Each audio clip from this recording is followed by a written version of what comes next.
call to order the meeting of Tuesday, May 26th. If the clerk would please take the roll. Councilmember Amos. Present. Councilmember Archibald. Here. Councilmember Ashford. Present. Councilmember Harris. Here. Councilmember Lewandowski. Here. Councilmember Ruiz. Here. Mayor Rep. Here.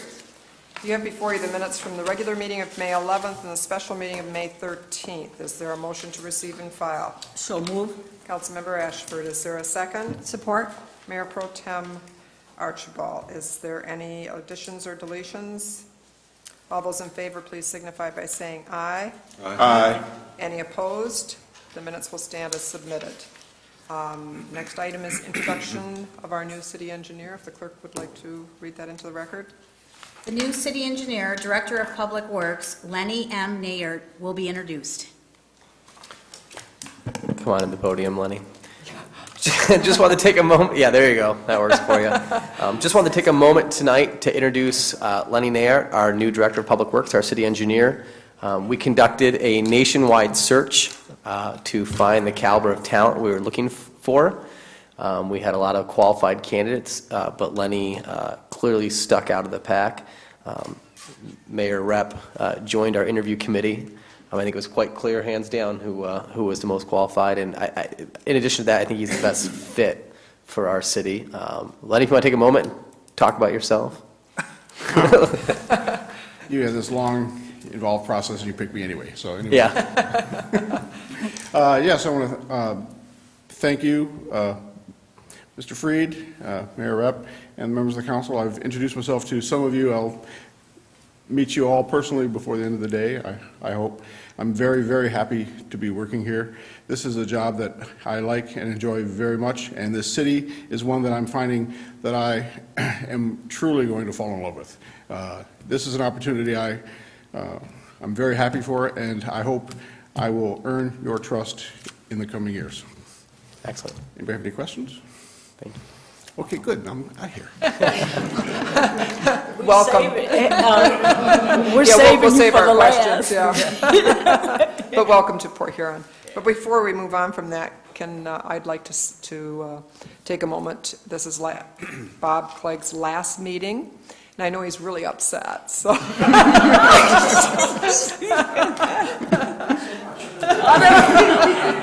Hey, Mayor Rep, here's, we brought the Napkins, here's tissues if you need them during the course of the evening. Bob, you're leaving. Oh. I know you're happy.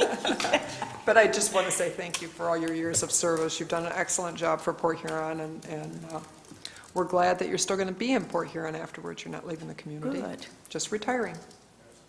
Thank you. We could do better than that. Why don't we stand up and give him a standing ovation? Come on, council. That's a lot of work that he put in here. All right. Yes.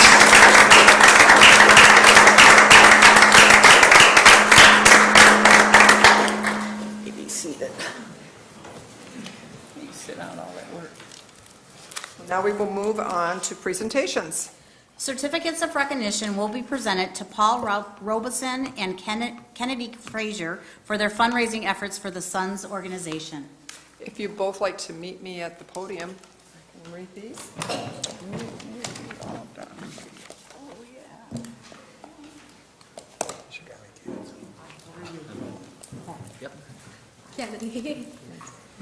We have two certificates here, so I'll read Paul's first. Paul Robison is currently a senior at Port Huron High School and belongs to the Talented 10th Leadership Development Program. And whereas the Talented 10th has 45 members and works with students on site at Port Huron High School, offering workshops at St. Clair County Community College featuring various topics. And whereas in an effort to procure a speaker for a fundraising event, Paul came across an opportunity to learn about Josh Linkner. And whereas Mr. Linkner is the founder and CEO of 4 tech companies that sold for a combined value of more than $200 million and is the author of 2 New York Times bestsellers, Disciplined Dreaming and The Road to Reinvention. And whereas Paul arranged for Mr. Linkner to be the keynote speaker at a fundraising event for Save Our Neighborhoods and Streets, known as SONS, and to meet with students in a networking session following that event. And whereas Paul worked tirelessly in the advertising and marketing of this event, and whereas the City of Port Huron wishes to acknowledge the initiative and determination shown by Paul Robison, now therefore I, Pauline M. Rapp, by the authority vested in me as Mayor of the City of Port Huron, and on behalf of Council Members Amos, Archibald, Ashford, Harris, Lewandowski, and Ruiz, do hereby issue the certificate of recognition to Paul Robison. Before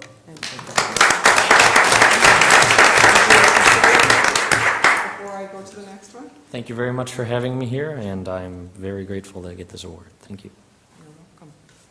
And now for Kennedy. Whereas Kennedy Frazier is currently a student at Port Huron High School, and whereas Save Our Neighborhoods and Streets Sons held a fundraising event on May 15, 2015, featuring Josh Linkner, and whereas Kennedy interned with Sons Outreach and the EDA, and whereas the City of Port Huron wishes to acknowledge the efforts of Kennedy in making all the marketing materials for this event, now therefore I, Pauline M. Rep., by the authority vested in me as Mayor of the City of Port Huron, and on behalf of Council Members Amos, Archibald, Ashford, Harris, Lewandowski, and Ruiz, do hereby issue the certificate of recognition to Kennedy Frazier. Thank you. Thank you for having me and for the award also.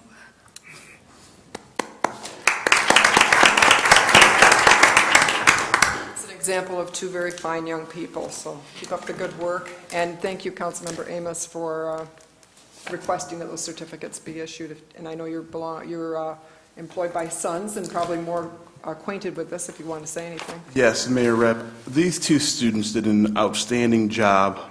Over 600 in attendance at this event, with about 100 of those, 150 of those being members of the business community and the rest students.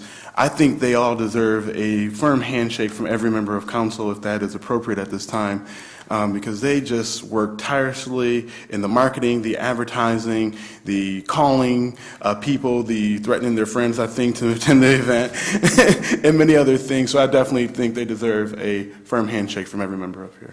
That's certainly fine. Maybe you two could just walk right. It's like being on the the catwalk here. Early campaigning. Yes. You give me a hug. I'll shake it again. Good job.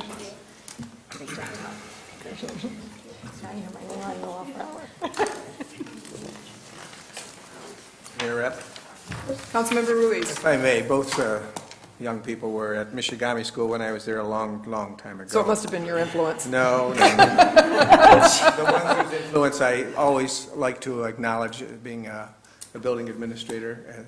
They've done great things, but it all takes a foundation and the parents also. And I see they're here, and congratulations. Good work. Thank you. Another round of applause.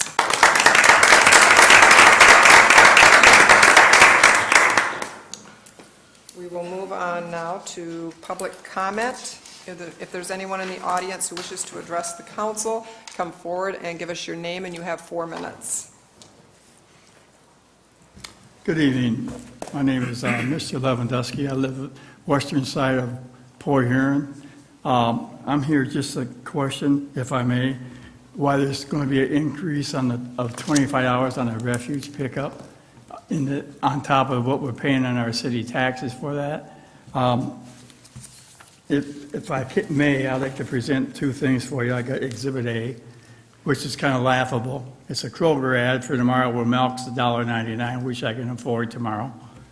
And secondly is Exhibit B from my credit union, where I took my last $5 out today so I can get that milk tomorrow, okay?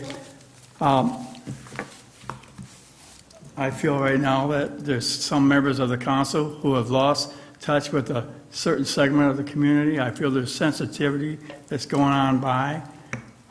It's hard for people who make $100 and some thousand a year to make decisions. For people who are on a fixed income like I am, for instance, I make approximately $16,000 to almost $17,000 a year prior to my bills being paid. I've been blessed and fortunate enough not to have to go on welfare or public housing. But I'm starting to wonder, is that the answer? Should I just let everything go and just say, throw in the towel and just let the city or the state support me?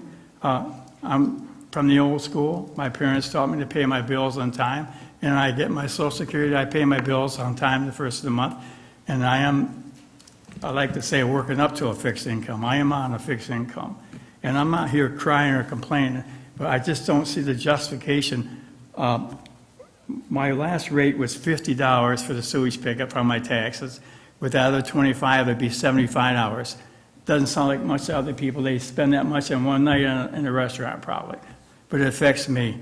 And Miss Mayor Rep knows when she worked in the city clerk's office, I always got a deferment on my city taxes so I could pay them monthly, which I still have to do to keep my head above water.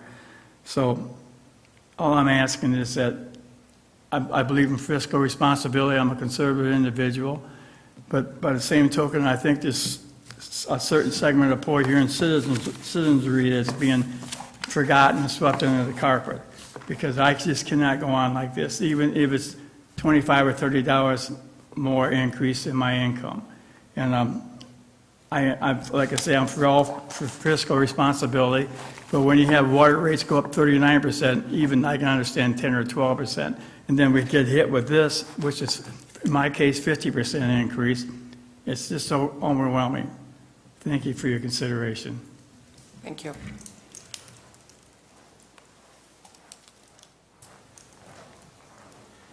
Mayor and council members, good evening. My name is Craig Matthews. I'm from Port Huron. I'm here today to comment on resolution number 4. I'm here to support the planning department's decision to purchase 1116 Varney, 1208 Miller, and I believe it's 1113 Lapeer from the county treasurer for demolition. Thank you. Thank you. Is there anyone else who wishes to address the council this evening? Kathleen McCready, 414 14th Street. I would also like to support resolution number 4, the purchase of the foreclosed housing. I don't want to seem prejudiced, but I certainly would more support the properties that are in the Harrison Point neighborhood, north of Lapeer. It's a good step forward to get the neighborhood cleaned up. We'd like to see more of it, not just at the tax sale, but if somebody could tap into the open market. There've been some houses that I have seen that I thought would be good to maybe take a cash buy for the city to resell. There is one particular one that is on a double lot, and it has gone from a homeowner, 100% homestead, to a rental. The last time I checked with the planning department, we've had 10 new rentals in 2014 on top of what we already have. So this situation is snowballing itself into more rentals all the time. It's our care and concern for the neighborhood. We shouldn't have to know who owns the properties and so on and so forth, but we would like to see our neighborhood moved forward rather than moving backwards. As far as the budget is concerned, I am in opposition to the fire cuts. I'm in opposition to the garbage fee. You can take that for whatever it's worth, because I'm sure it's not going to go anywhere. Thank you. Have a good night. Thank you. Is there anyone else who wishes to address the council this evening?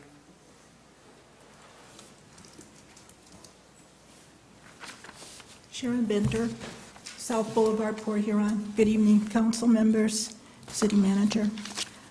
Several city managers ago, I brought up an idea of, and now Detroit is doing it, of encouraging people back into the city by offering them some sort of compensation in the purchase of their homes or whatever. Community development and planning is doing things like that for people within a certain criteria of income.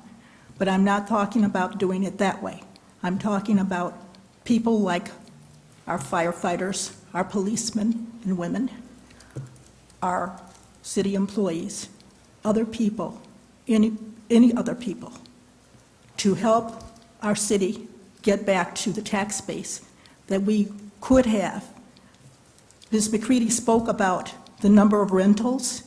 I live on South Boulevard. That neighborhood was a very vibrant neighborhood, and I am seeing more rentals now. I am seeing more low-income people renting the homes there. I'm seeing more homes that are vacant, which we never saw before in that community.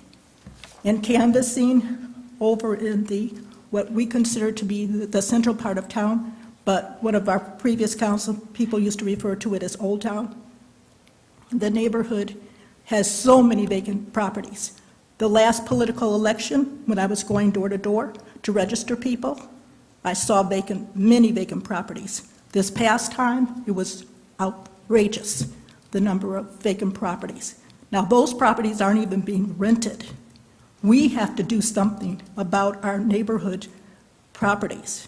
We need to be doing something about that rather than some of the other things that we're doing. Yes, we need to encourage businesses, but businesses will come where there are good schools, where their children are taken care of with wonderful programming, and where they have a safe community. We are getting a safe community. We have to do the other parts. Thank you so much for listening. You are a leader. You can do it. I have confidence and faith in you, and many people in this community do. Thank you. Thank you, Sharon. Is there anyone else in the audience who wishes to address the council this evening? Seeing no one else, I'll declare public comment closed. We'll move on to the consent agenda. Is there a motion? So moved.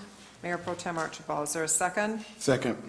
Councilmember Amos will take the vote. Mayor Rep, Yes, Councilmember could we take Harris. resolution number 10 off the consent, please? Sure.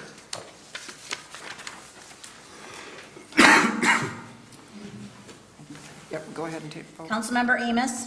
Yes. Councilmember Archibald? Yes. Councilmember Ashford? Yes. Councilmember Harris? Yes. Councilmember Lewandowski? Yes. Councilmember Ruiz? Yes. Mayor Rep? Yes. The items on the consent agenda: appointing Lenny Nayart as street administrator for the city of Port Huron and all transactions with the State Transportation Department, approving the decertification of 4th Street between Chestnut and Griswold, approving the decertification of Poplar Street between Lincoln Avenue and Kearney Street, scheduling a public hearing for June 22nd to hear comments on officially amending the boundaries of the LDFA, approving and scheduling of a public hearing for June 22nd to hear comments on amending the LDFA plan and development plan, recognizing the Kids Sake Foundation as a nonprofit organization in the city of Port Huron, recognizing the Father John R. Hogan, Assembly Number 2521 of the Knights of Columbus, as a nonprofit organization in the city of Port Huron. Ordinances, 3 ordinances given their second reading and enactment, amending, Chapter 52 zoning.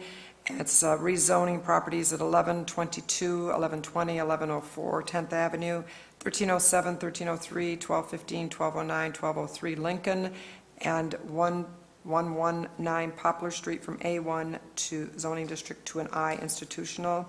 And another one is rezoning properties at 1209, 1203, 1308, 1314, 1210, 1214 Kearney Street, 1133, 1127, 1123, 1122 Poplar Street, and 1134, 1126, 1124 10th Avenue, and 1123, 1119, 1131 Elk Street from R1 to I institutional zoning district, and rezone property located at 1441 Pine Grove Avenue from C1 to I institutional district. And now I know how Sue had to read all these at the last one. She put them on the consent, so I had to read them. We will now go on with from the city manager, number 1. Is accepting the proposal from Pentura LLC in the amount of $190,000 for the construction of a splash pad within Lakeside Park, which also includes the purchase and installation of the selected splash pad equipment and features. Is there a motion? So moved. Mayor Pro Tem Archibald, is there a second? Support. Councilmember Ashford, is there discussion? Yes, Mayor Councilmember Rep, Rush. I just want to make it clear, I know we have received a communication about someone's opposition to this resolution. I just want to make it clear that this is grant and also monies that people donated. Would you like to, can she speak to it, if you don't mind? I know she's done it before, but when people send in letters and things, I think that they should know what the right answer respect is. that, yeah. Mayor and City Council, yes, this is fully funded by donations. I'm glad you gave me an opportunity to come up here because I'd like to thank our donors. There's been an outpouring of support for this. I've gotten checks from $50 to $2,500, and we've just met our $43,000 match that the Stebbins Fund has given us. We just recently matched that, like in the last couple weeks. So very thankful to the community and everything they've given. Also to the Atchison Foundation for their large contribution. And again, the Stebbins Fund has given us other funds towards this, and the St. Clair County Community Foundation. So there's been an outpouring on, I just really appreciate it. If you'd like, I do have a sneak preview if you would like to see it. I know that wasn't one of the questions, but we do have a question. I think the company did a real nice job paying attention to Port Huron and what it represents. This will be unique to any other splash pad anywhere because it has our bridge and it has our lighthouse, and I just think they did a real nice job. Different zones for different age groups. You see that little pump area over there, that's more for toddlers or people with disabilities. You know, they can play without getting splashed in the face. So I just really think it turned out well, and I think it's going to look real nice in our park. So Where's the senior section? it's over there, next to the tree. You can play in there. Looks No. nice. So, yes, that is, so thank you again to everyone. Really for their nice. When are they support. going to start on it in the fall? Yes, we are starting September 9th on both ends of the projects. They're coordinating both projects at the same time, because we obviously don't want to tear up the park in the summer. So, it'll be happening September 9th. Great, great. Anybody else have questions for Nancy while she's up there?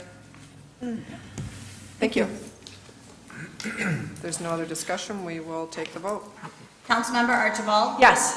Councilmember Ashford? Yes. Councilmember Harris? Yes. Councilmember Lewandowski? Yes. Councilmember Ruiz? Yes. Councilmember Amos? Yes. Mayor Rep. Yes. Move on to item 2.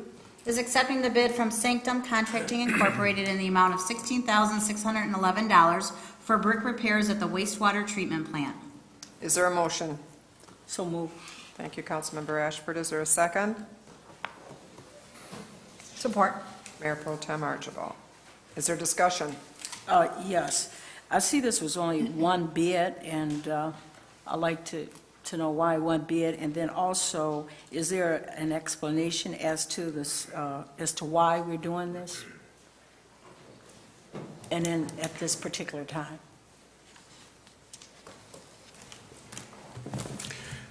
Mayor, council members, the project here is for the repair to a brick effacement for a walkway that's parallel to the wastewater plant, right on the edge of the water. And this is a repair that's necessary as part of being paid for by the grounds fund. There are public that walk, and in some cases I see today even wheelchairs run in that area, and it would be dangerous not to repair this particular area. There was only one bid that was submitted after a great deal of advertising for this particular project.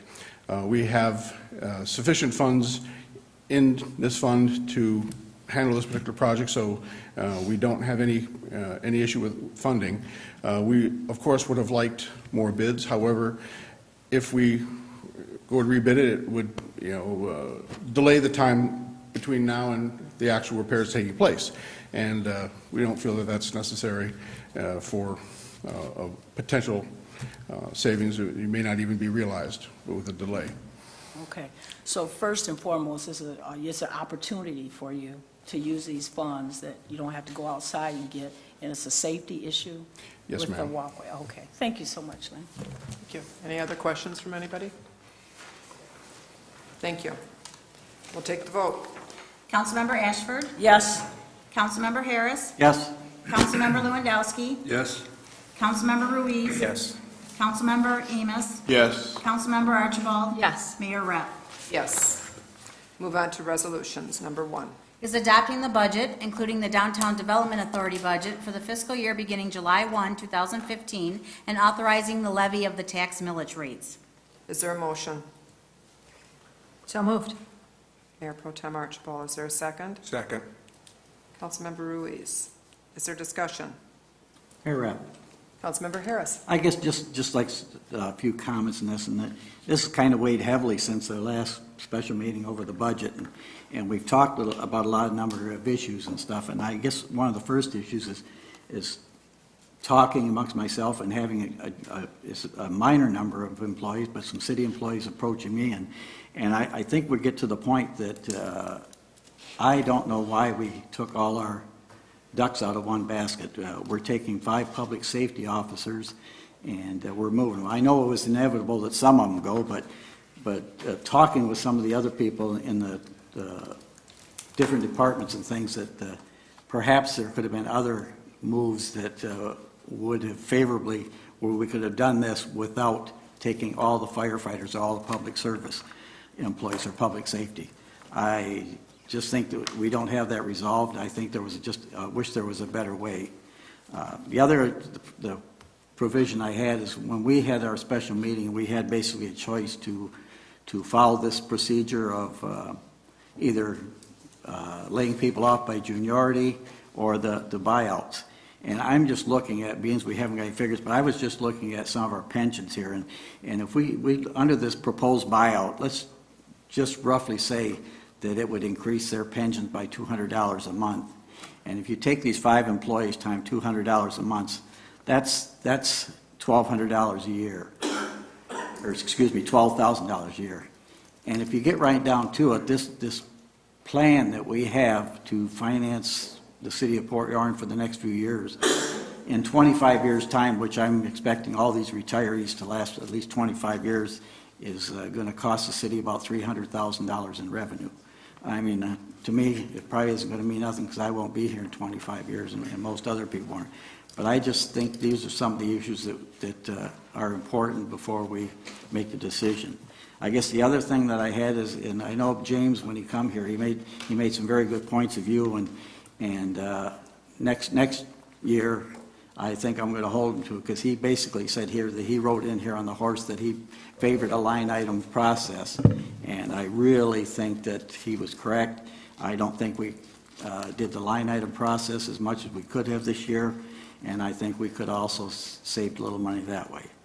And as far as the other thing goes, I know there's a lot of controversy over the fee here, and Mr. Lewandowski brought up a nice point here, is the fact that when you talk about this refuge issue and stuff like that, and right now the system benefits a lot of people who are in neighborhoods that where the homes are valued at a low amount, but we also got people in the area, and especially up here at the north end, just one in particular on Congress Street, they're paying $1,100 for the same amount of trash that Ken Harris puts out every day. And I can see the disparity.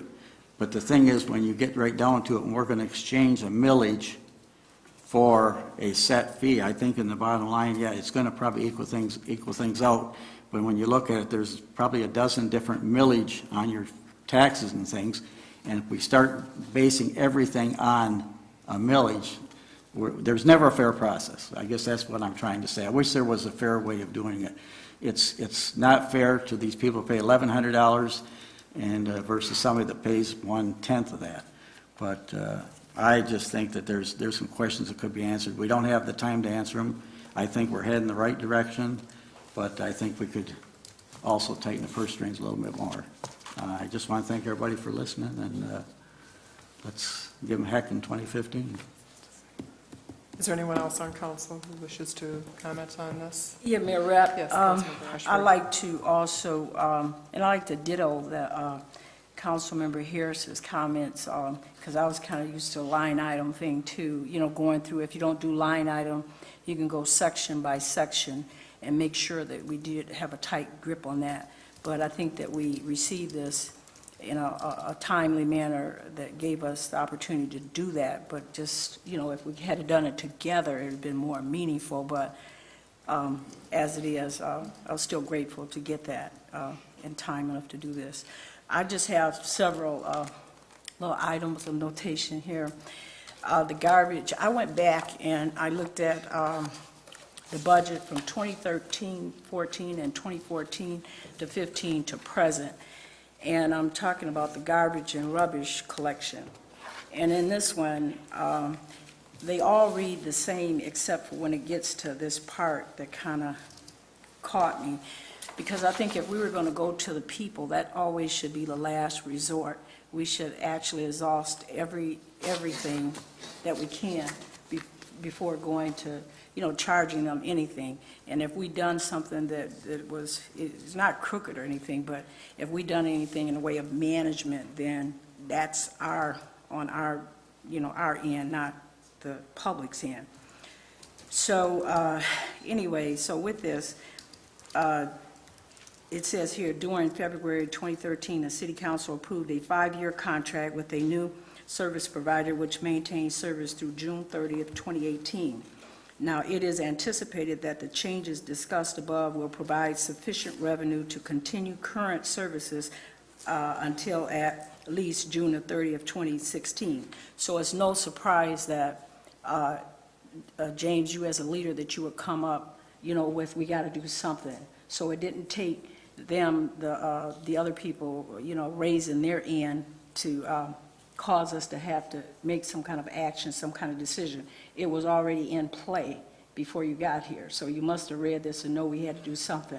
Don't answer me now, I'm not finished. So we had to put this in play. We had to do something because you didn't do something when you had the opportunity to do something.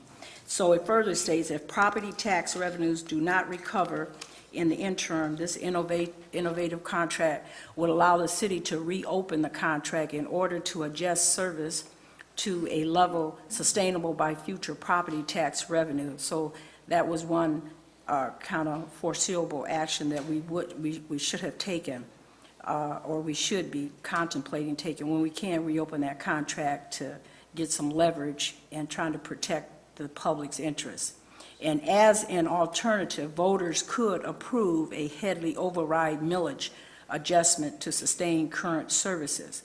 Now, that was number 2. So this is what I read is from 2013 and 14. And now I'm going to skip 15 and 16 because it doesn't say anything different. They're still saying the same thing. And so now you're on the scene right now. So it says here, everything is the same except for you got here, you said if property tax revenues do not recover in the interim, which was already said, this innovative contract would allow the city to reopen the contract in order to adjust service to a level sustainable by future property tax revenues. As an alternative, voters could approve a Headley override millage adjustment to sustain current services. St. Clair County is considering a proposal to increase the disposal fee to municipalities for residential solid waste by $8 per ton, an increase of over 40%. Such an increase, if enacted, would have a significant detrimental effect in the garbage and rubbish collection fund.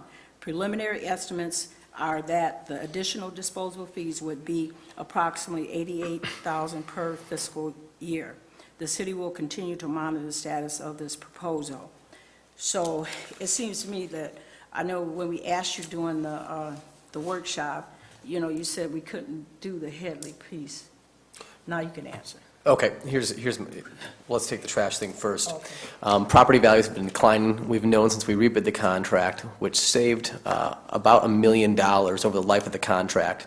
We always anticipated that in 2016 and going forward, that if property values didn't rebound, something would have to change. The contract does have an opener clause, and that's exactly what we discussed at the work session. You had options. You could do a $25 fee, or you could open the contract and eliminate the services. You could eliminate recycling. You could eliminate bulk leaf pickup. That's what the contract opener is.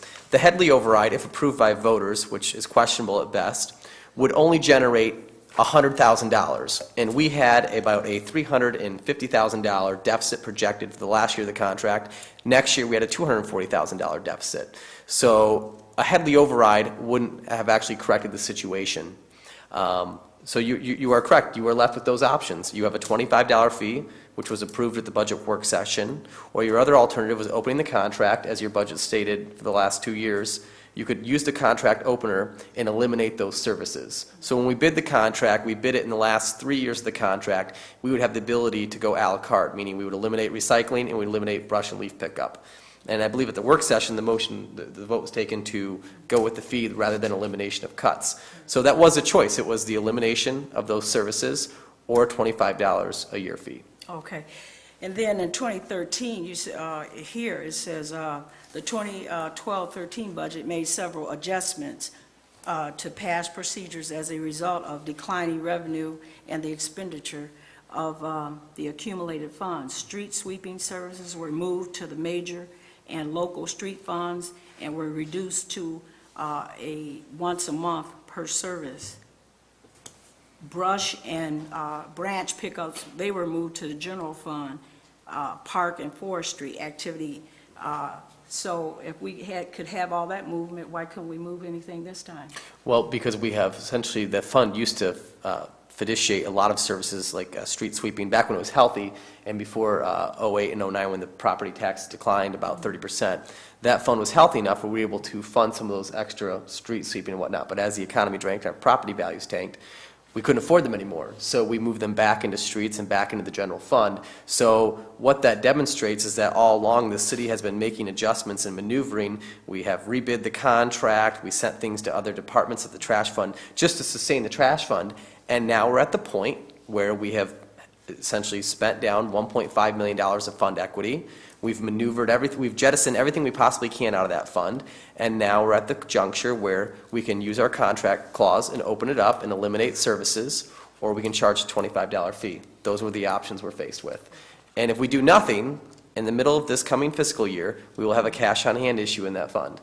Oh, okay, so you're saying there was no ability to move or try to transfer that to No. any other fund? Nope. Okay, thank you. And then the next item I have is the water fund. Could you speak to the change or the impact that, what we did, the action that we took with the water? What was the impact of that, the result of that? How did it affect our budget? Well, I think I try to be specific with that question. We developed a multi-year plan to address our CSO debt, which is about $12 million a year. We have $107 million currently outstanding of CSO debt, staggering debt, and we had developed a plan back in the fall to continue utilizing the land purchase fund to subsidize, to essentially reduce the adverse effects of higher rates to the community to the best degree we could. And as that debt reduction naturally begins to decline in 2022, about 1.3, 1.6 million, and so on, as we begin to taper off the land purchase fund subsidies, those should balance out in about 5 to 6 years to be self-sufficient in the land purchase fund and in the utility funds. So the action we take will make us solve it, hopefully. Okay, so it was one of positioning also. Absolutely, of a necessity. Necessity, Definitely. okay. And if I can speak for a moment as well to Councilman Harris's regarding the fire department, we didn't just arbitrarily come in and recommend taking all of our ducks out of one department. We conducted a baseline assessment, and we wanted to be very thoughtful in our cost reductions. The fact of the matter is that we had a $1 million shortfall in our initial budget estimates this year, stagnant revenue. In addition to a more than $1 million shortfall, we also had $500,000 we essentially last year. And so between the last 12 months, when I first got here, about 4 months after I got here, we adopted a deficit reduction plan to reduce between $400,000 and $500,000 to patch the current fiscal year's budget. And then moving forward, even on top of that, there was $1 million more.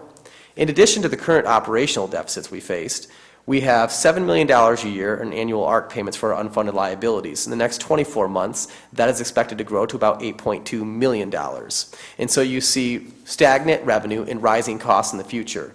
And so we did a baseline assessments between all of our departments. How do we compare? How are we operating? More importantly, how do we compare to communities across the state? And the fact is that if you compare our community with any comparable city across the state, we have between 10 and 15 more firefighters than any community our size, socioeconomic comparisons, geographic.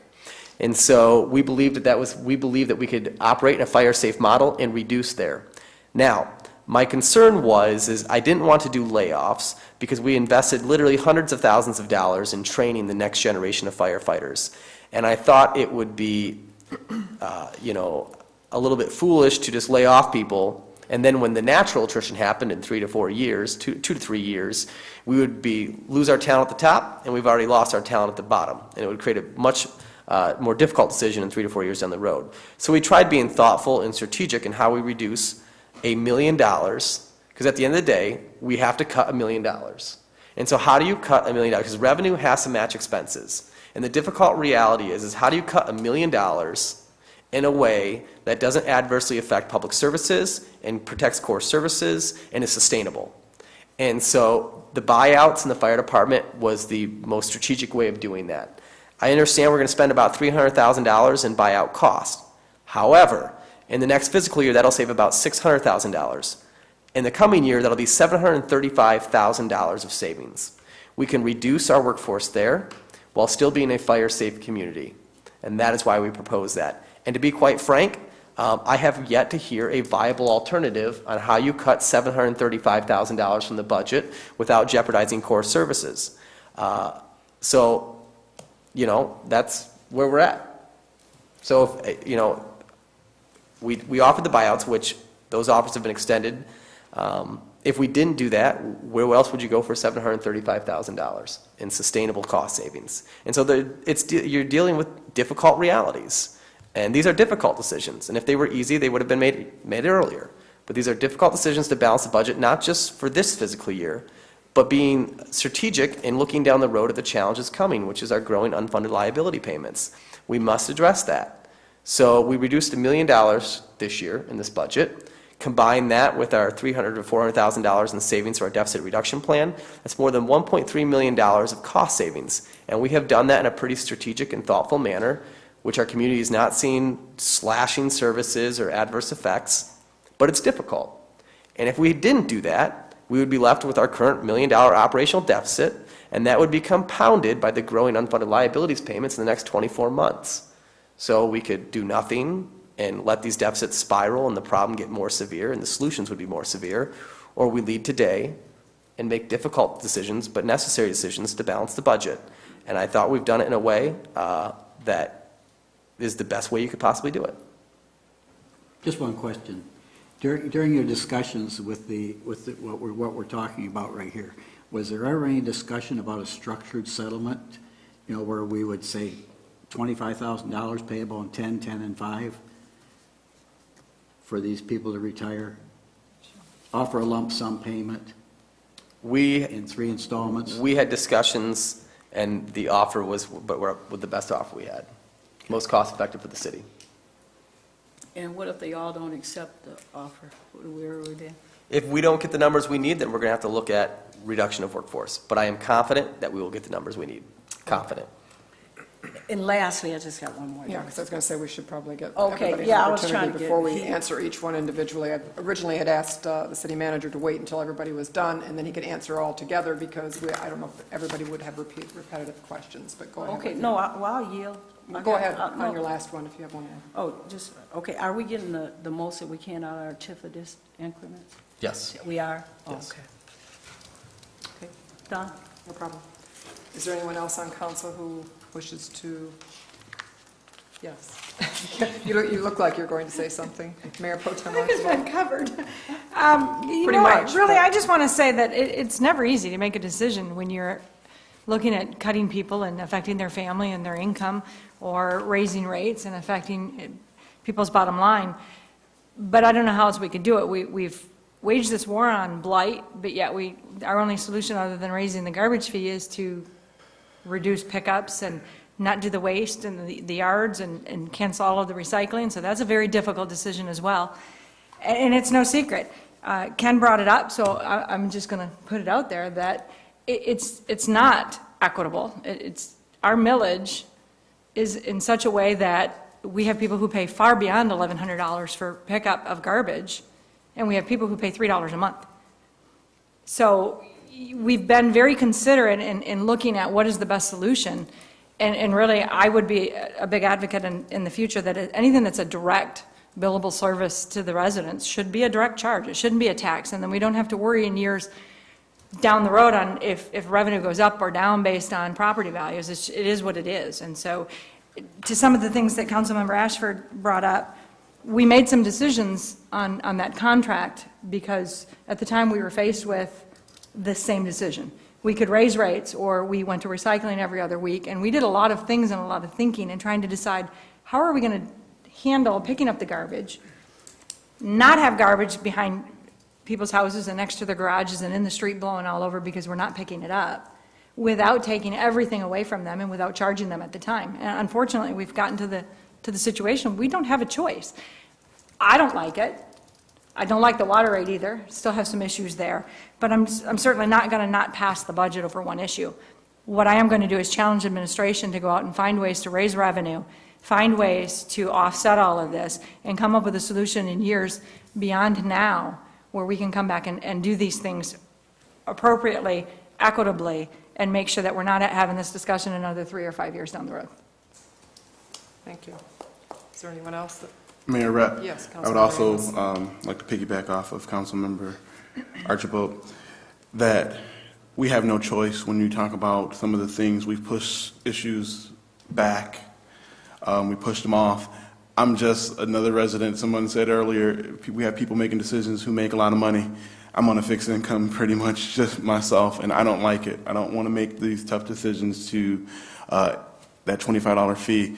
But when we look at other options, that's an option that's not going to fix the problem long term, but it's something that we can do now, and we'll, seek for administration to look at other options so that we don't have to have that problem in addition to the millage. So I definitely think that we have some work to do ahead of us. This is not just the end of the road for us in this issue, and I think that we can definitely look for some better results in the future. Thank you. Is there anyone else that wishes to address? Mayor Rep, Yes, Councilmember. as we've gone through Reyes. this process, it's a number of us are veterans from serving on past councils and present in past years, and it's difficult. One of the things that I've noticed is with the new city manager, we've been faced with some decisions that we really didn't expect to have to face so quickly, but that was the case. I want to take a moment and make sure that the citizens realize that the people who work for this city of Port Huron have done all that they can do. They need to be recognized for all the sacrifices and the assistance they've provided in this budget. Next year's budget isn't going to be any easier, but I think this positions us in a way that we know where we're at, and there will come a time when we I think this is going to allow us not to have to face some critical decisions, which we may have if we not gone down this path. I really, truly believe that. And again, I want to recognize the people who work for the city of Port Huron for all that they've done in this budget. Thank you. Thank you. Anyone else? I guess I'd just like to say, also, I would like to recognize the employees. I'd like to recognize the city manager and the administration for putting together a budget with some hard decisions for us to have to make. And the $25 fee, as was stated, is certainly nothing that we took upon lightly.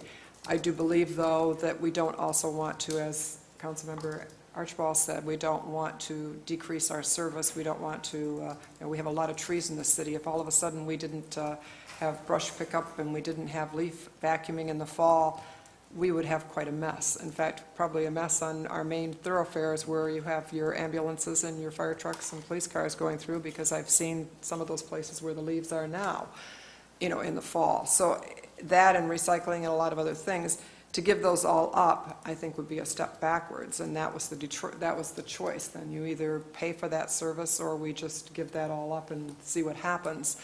And also, as was brought up and has been brought up it isn't equitable the way people pay for the refuse pickup. If you lived in the township, you would be paying probably more than what you're paying here for most people, because I don't know exactly how much their bill is, but I know it's more than what most people pay on the property tax end that's on the lower end. Because it's not, when you're talking 2 mills, if your house is valued at $40,000, you're paying a whole lot less than the person who's living in a $100,000 home, and you're getting the same refuse pickup. So it is not equitable. It's certainly something that we do need to work on in the future, because no one wants to see it go up. But even the people that get a real break right now and a bargain don't want to see it go up. But I'm sure the people who are paying a whole lot more would love to see it go down. So, we are kind of in a catch-22 now, and we do need to work on that for the future and find a more equitable way for everyone to pay for the refuse pickup and all the services. And, I know that the retirement is certainly, buying them out is not a policy that's ever been used in the city before, but I concur that it's sometime, and I know that, Firefighters are very valuable to our city, but I do know that we do have more than what would be considered. I've talked to some other places, and I understand that even by the firefighter standards, they say one firefighter per 1,000 citizens, so that would make us at 30 firefighters max, and we have well over that right now. So I don't think that we are putting anybody in danger. I certainly believe that they'll still do their job and we'll have a safe community, and we've been assured of that by our public safety director that that's the case. So tough decisions as they are, we do have to move forward, and we need to work on, I think the next thing is for city manager to work on, ways for us to have more revenue and to rather than, I think we've kind of come to the end of cutting where we can cut, and when you talk about line item budgeting, and I do know, because I've worked with the city for a lot of years, that is the way it was done. Many years ago, it was a day-and-a-half budget session, line by line. I do also know it got down to a point where we were talking about whether or not some office got a newspaper subscription. Minor things. Unfortunately, back then, maybe they were minor things that needed to be taken care of. Our dollar figures now, we are into bigger picture. We're not in those $1,000 we saved in somebody's budget. We're into trying to save a whole lot more than that. So I think that that's partially part of the difference, too. But anyways, that being said, did you have any further things Yeah, you'd like to add to it? When I took this job, we realized the difficult situation we were in. And literally the million-dollar question, which is literally the million-dollar question, is how do you balance a budget without adversely affecting the community in the long run, addressing the challenges that are inevitably coming. And, I have the ability, I'm not the smartest guy in the room, but we actually have department heads who are the smartest people in their field, I believe. And when I task the department heads to find a way to reduce costs without adversely affecting your operations or do it to the least degree, we develop the best budget with some of the smartest people in the field that we propose to you. And if this proposed budget went away, the challenges and realities we face would not. And so I don't want people to think we just arbitrarily threw these proposals out there. This was months and months of deliberation and research. And can this be done? Can that be done? Are we able to do this? Does these numbers work? And this is the best budget to dramatically reduce the cost of government. In the last 12 months, we have dramatically reduced the cost of government, but yet our streets get plowed, our police still patrol, our parks are mowed, the street lights are still on, government's core services are operating. And that's something I'm very proud of. And I know it's a difficult budget, but difficult decisions have to be made to help ensure that we build a more prosperous future for the next generation. And one of the things I'm most proud about this budget is this budget takes a $500,000 additional payment on our unfunded liabilities. Never before have we had that discussion about how are we going to pay down $100 million of unfunded liabilities so our children can use their dollars to build their own future. And that's a conversation we're having. And to be quite frank, that's a conversation that I'm proud Port Huron's leading on and that other communities across the state need to lead on. Because every dollar today we invest into the future and pay down our debt is $2 our children have to invest in their own future. And so I'm very proud of that. Thank you. Thank you. If there's no other discussion, then we will take the vote on resolution number 1. Councilmember Harris? No.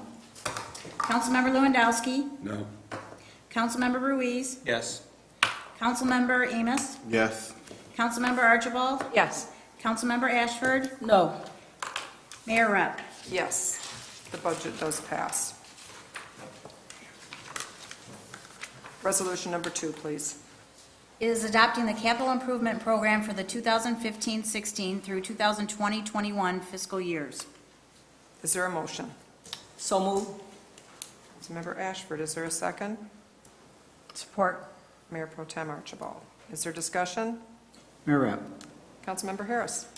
Just a couple of comments. This capital improvement program is basically a wish list for the next 5 years, but some of the things I've noticed in here, and we just got done talking budget, and according to this capital improvement plan, probably for the next 4 years, starting the next fiscal year, we're planning on spending $250,000 a year on paving the Lakeside Cemetery.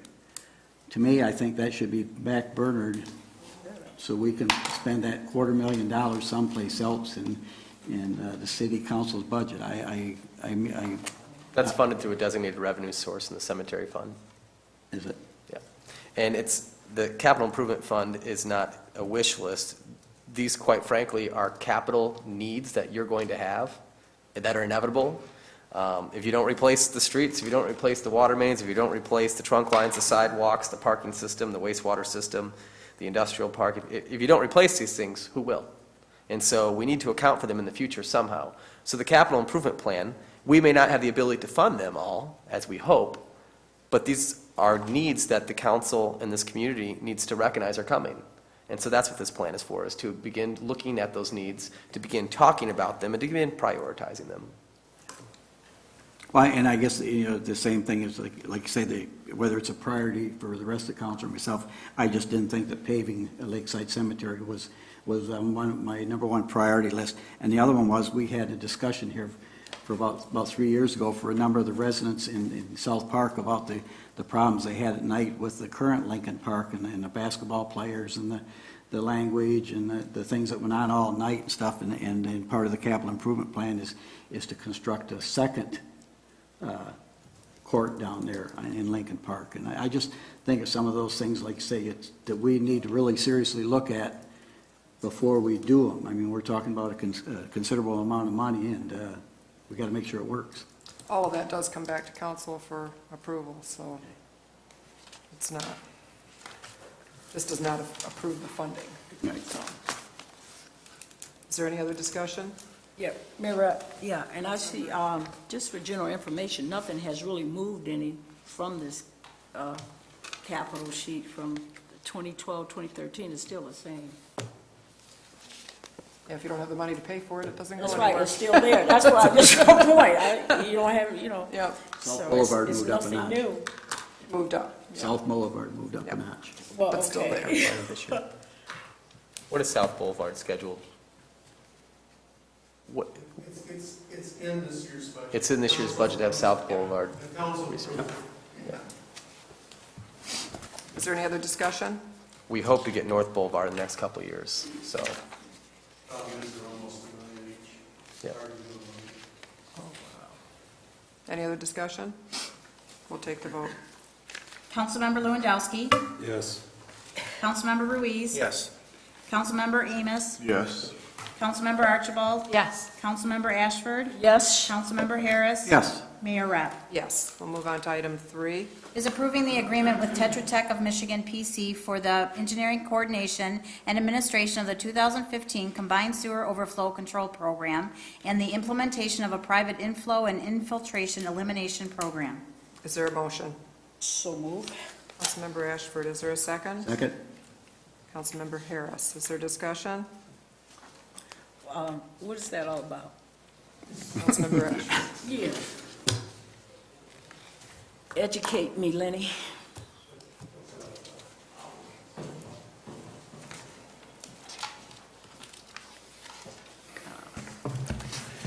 Madam Mayor, Commissioners, excuse me, council members, I'm still a commission. That's okay. This contract is one more year of oversight that we are required for the CSO program, in which we're dividing our combined sewers into sanitary and storm. And we have 1.5 or 2 outfalls left to do, and this is one more year in which Tetra Tech is providing consulting services for this, as well as the permit that we have for the National Pollution Discharge Elimination System, and they're providing support to the city for this. Okay, so this is just follow up. Yes, ma'am. Oh, okay. We're almost at the end of the CSO program. Okay, thank you. Thank you. Thank you, Mayor. Is there any other discussion? We'll take the vote. Councilmember Ruiz. Yes. Councilmember Amos. Yes. Councilmember Archibald. Yes. Councilmember Ashford. Yes, Councilmember Harris. Yes. Councilmember Lewandowski. Yes. Mayor Rep. Yes, we'll move on to item 4.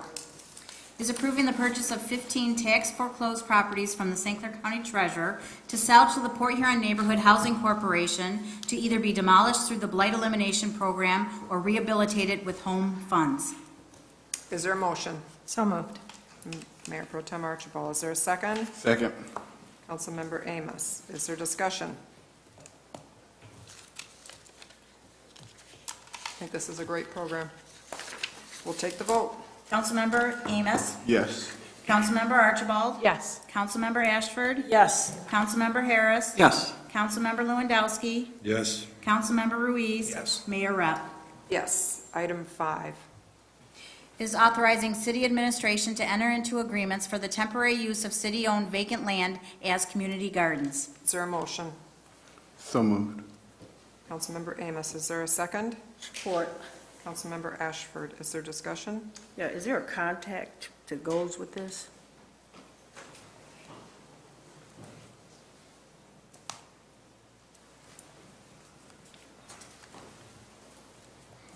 Good evening, Mayor and Council. For both of the properties that we're listing here, Court and Garfield, we have got two parties that are interested. We have a community garden in place at this time on the corner of Wright and Hancock, and that would allow us to renew that contract as well. And we have a fourth party, interested in a parcel over near Thomas Street. We do have two other possibilities. We're working with two other groups that they might want to use a portion of some city vacant land in the future, and this would allow us to enter into that agreement with them. It's a very simple agreement, basically holding the city harmless from any liability issues, and they provide all of the volunteer labor and all of the materials. So they just contact the planning office, is Yes, that ma'am. it? Okay. If I can just add, I applaud these efforts, and growing up in poverty myself, fresh produce is expensive, and these community gardens allow for a lot of low-income residents to have access. In other words, it would be food deserts.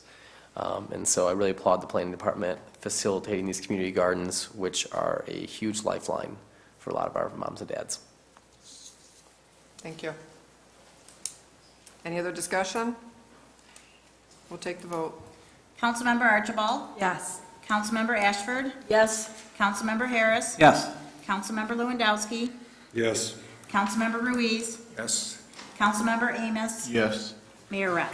Yes. Item 6. Is authorizing submission of a grant application with the U.S. Department of Justice, Office of Community-Oriented Policing Services, 2015 COPS Hiring Program for the purpose of obtaining grant funding to hire a school resource officer. Is there a motion? So moved. Councilmember Ashford, is there a second? Support. Mayor Pro Tem Archibald. Is there discussion? Mayor Rep, is there going to be, is this a grant, is a matching, or is it just clear? Chief Reeves.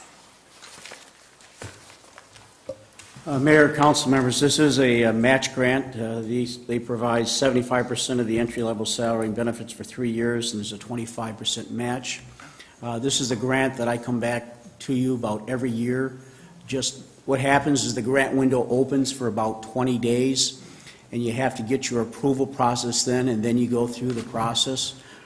If we were so lucky to get to the next step, or there's several other grants that built off this grant, I would come back to you. I would work the community services, the school system, everybody else to see what I could do to make up a significant portion of that 25% grant. School resource officers is something that is really a need in this community. And it's not just in the high schools. I know a lot of people get that picture that that's where they belong, but I would say almost more so at our middle and the starter schools is where there's a real big need for the presence of a police officer working with children and doing the things in these schools. We have some schools that have some issues, and I really think it would bring a stabilizing force to the schools. So we're like every other police department across the country. Once they open the window, we run with our application and we crawl inside the window, then we see what the testing process is going to be and what's going to come forward from there. But if I don't ask you now, the window shuts and then there's no opportunity. Thank you. Thanks, Mayor Rep. Is there any other discussion? We'll take the vote. Councilmember Ashford. Yes. Councilmember Harris. Yes. Councilmember Lewandowski. Yes. Councilmember Ruiz. Yes. Councilmember Amos. Yes. Councilmember Archibald. Yes. Mayor Rep. Yes, item 10 under resolutions. Is approving the postponement of the second meetings in July and August. Is there a motion? So moved. Mayor Pro Tem Archibald, is there a second? Second. Councilmember Harris, is there discussion? Just one question. Does this affect, does it affect the number of meetings that we're required to have in a year? No, no. That's basically all We the just question can't I go have. over it, yeah. Not under doesn't, it's over. All right, thank Yeah. you. I had to think for a second, but yes. Is there any other discussion? No other discussion. I'd just like to say, because it was sort of like a subliminal kind of a thing, just because we don't vote in the way that you think we oughta, I'm not a rubber stamp person, and I think the more questions you ask, the better conversation and better understanding, not only that we could get, but people that are listening to us. So it's not always that you're against something, it's that you have to put it out there in the arena in order to know what it is that we're talking about and what we have at stake.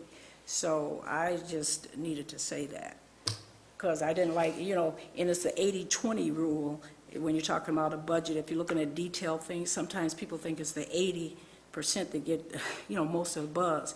It's the 20 that makes the difference. That's all I have to say. Thank you. Thank you. We are on Resolution 10 right now, on the Yeah. postponement of the meetings in July and August. If there's no other discussion, we will take the vote. Councilmember Harris? Yes. Councilmember Lewandowski? No. Councilmember Ruiz? Yes. Councilmember Amos? Yes. Councilmember Archibald? Yes. Councilmember Ashford? Yes. Mayor Rep? Yes, and that does not preclude us from not scheduling, if we need to, a special meeting. It just gives us more leeway to have it at a different time. That concludes our agenda. Is there, we have one announcement here. The city's beautification commission is in need of volunteers to assist with planting in the various flower beds on this upcoming Saturday, May 30th. If you're interested, meet in front of the courthouse at 9 a.m. or contact the clerk's office, 984-9725, for more information. Is there anything else to come before council? If not, I'll... Madam Mayor? Yes. I did for one last thing. Two things, actually. First and foremost, with the budget, the challenges we face as a community require an answer, and we provided an answer, and if some people in the community don't like our answer, I ask them to provide an alternative, because the challenges we face deserve an answer, and the next generation deserves an answer to those challenges, and that's what we provided. I also want to take a moment to talk about Bob Clegg. I have witnessed Bob over the last year, and I was thinking about Bob, this past weekend. I know this was his last weekend retiring, and I thought about, I'm young and I'm in public policy, and I hope that one day people look back on my career the way they do yours, Bob, and you're a role model. And I look back at our community, what you've done in Lansing, what you did here, and you weren't out giving big speeches, and you weren't out making a splash in the media. You were a diligent servant to the people of our community, and I am utterly convinced that the people of our state and our communities need less politicians and more Bob Cleggs, people who diligently serve quietly in the back offices in the late hours, studying maps, studying drawings, writing bids in a way that gets the best price for our citizens. You saved this community literally millions of dollars through your expertise and your knowledge. It's not sexy. It didn't make front page news. Bob Clegg saved all his money. Bob spent 10 hours at work at night, but I see your car at night. I see your car on the weekend since I've been here. And I just want to say, as a young person in public policy, I find you as a role model. And I hope one day when I retire, people speak as well as me, just half as well as they do you. And the world needs more Bob Cleggs.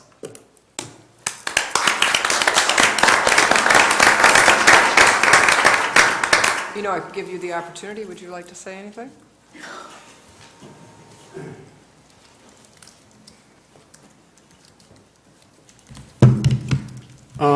I'd just like to say that it's been a great honor to serve this community.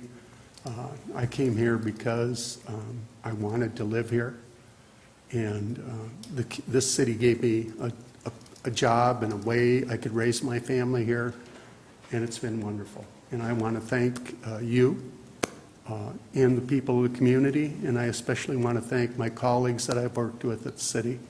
They're great people. They serve you well. Thank you very much. Enjoy your retirement. If there's nothing else, I'll entertain a motion to Mayor adjourn. Rep, one final comment. Sure, no problem. The NALC food drive, we took in, not a good record, but we took in 49,900 pounds of food.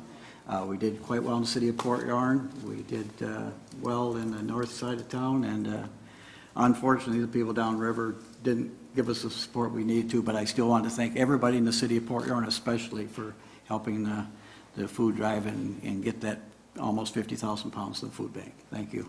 Thank you. Mayor Rep. Yes. I would like to thank Nancy and a Port Huron resident, Marissa Jewell, for their work on the Project Parks. I was able to go out there and help paint and put wood chips out at one of our parks, and that Project Parks is going to be something great to continue, and I encourage you all to get out there and help with that project. Thank you. Anything else? I'll entertain a motion to adjourn. So moved. Moved. Thank you. Meeting adjourned.